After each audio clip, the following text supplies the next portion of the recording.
Bond is part of Amazon now, but will it premiere on Prime?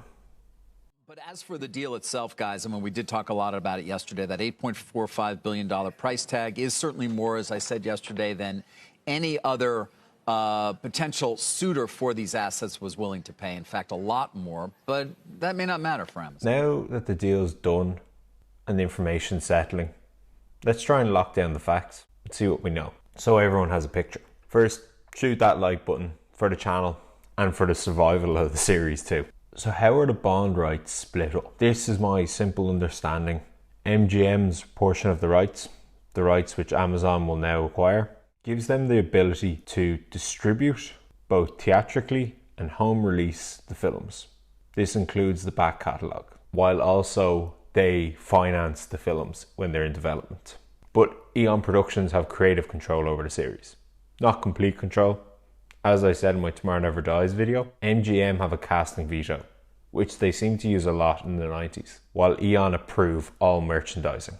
So when you buy a 007 merchandised product, the money is split up and distributed. Probably very complicated, and lawyers are involved in most of those. Although Eon have the creative control, MGM and any other financier, Sony for example, wield a lot of soft power.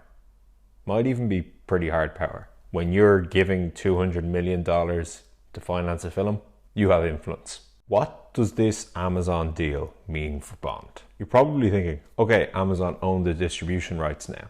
They can put it straight on Prime. Not that simple. So back at the start of the last decade, MGM went into bankruptcy. And part of that restructuring meant they lost the capacity for international distribution. MGM would take every film they produced, distribute it in the United States, and then sell those rights internationally to a different company. For example, No Time to Die is being distributed internationally by Universal Pictures. This is where the complication comes in for Amazon. Even if they wanted this film to go straight to Prime, they're locked into a pre-existing deal that MGM did. It just wouldn't be worth the money to bail on this deal. So why not have their cake and eat it too?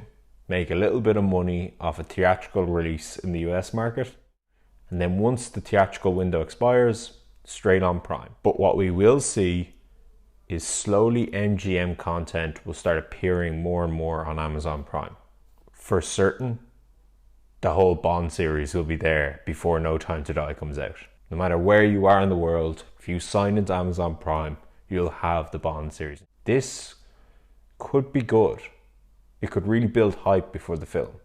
Money, money, money. $8.45 billion is a lot of money for half the Bond rights. That's more than what Disney spent for Marvel and Star Wars combined.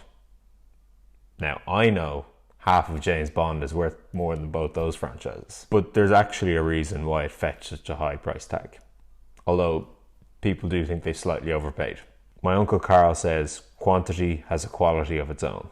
And Amazon now have all the back catalogue of MGM content, films, TV shows, and even series that are still in production today and popular. This gives Amazon a near unlimited amount of hours to give to their customers. There is currently a war happening at the moment, and this was one battle in that war. Amazon felt this would help them win that.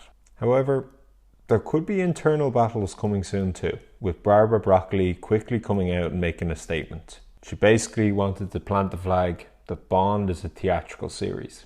This is cinema first. Eon do have a disproportionate amount of power.